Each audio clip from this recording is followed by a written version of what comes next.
Pemirsa, flu burung terus merebak di Amerika Serikat. Virus dari unggas itu menyebabkan kasus kematian pertama di Louisiana dan menjangkiti seorang anak di California.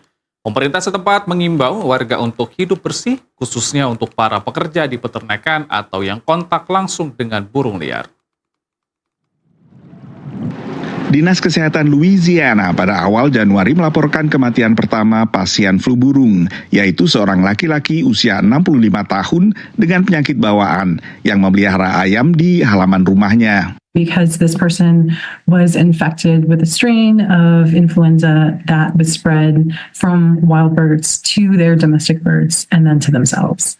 And so in a way, the risk is pretty localized, although it does seem to be growing across the U.S. So I guess what that means for Louisiana is the risk to the general public is still low. Pasien yang tidak dipublikasikan namanya ini adalah salah satu dari 66 kasus positif flu burung pada manusia sepanjang 2024. Kebanyakan kasus terjadi pada pekerja peternakan, apakah peternakan ayam petelur maupun peternakan sapi perah. Flu viruses that circulate in waterfowl typically don't jump the species barrier. They just stay in birds. They don't go from birds to people or birds to other species of mammals.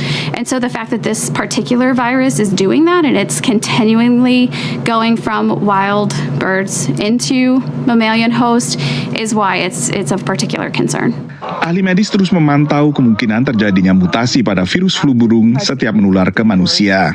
The risk to the general public still remains really, really low because many of us don't have contact with animals that would be able to spread this disease to us.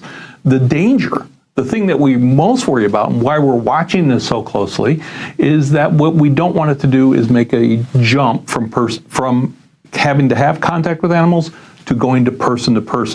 Every time a person comes in contact with this virus or gets infected with the virus, there is that small possibility that there could be a genetic mutation that would then allow the virus to be transmitted person to person. But that risk is really, really low. Seperti influenza dan juga COVID, penyakit pernapasan seperti yang ditimbulkan oleh flu burung juga banyak merebak saat musim dingin yang terjadi saat ini di belahan bumi utara termasuk Amerika. One of the best precautions they could take is get vaccinated against the annual flu. While that doesn't protect you from this specific bird flu, what it does is keep the seasonal flu lower, the rates lower, which then allows us to detect an outlier like bird flu more readily in the population. Sebagian besar kasus flu burung pada manusia ditemukan di pantai barat Amerika Serikat, terutama negara bagian California. Tapi tetap saja warga di penjuru Amerika diminta waspada. Terakhir, warga negara bagian Pennsylvania di pantai timur. Setelah ada indikasi flu burung juga menyerang bebek liar setempat. Dari Washington DC, saya Nova Purwadi dan tim VOA.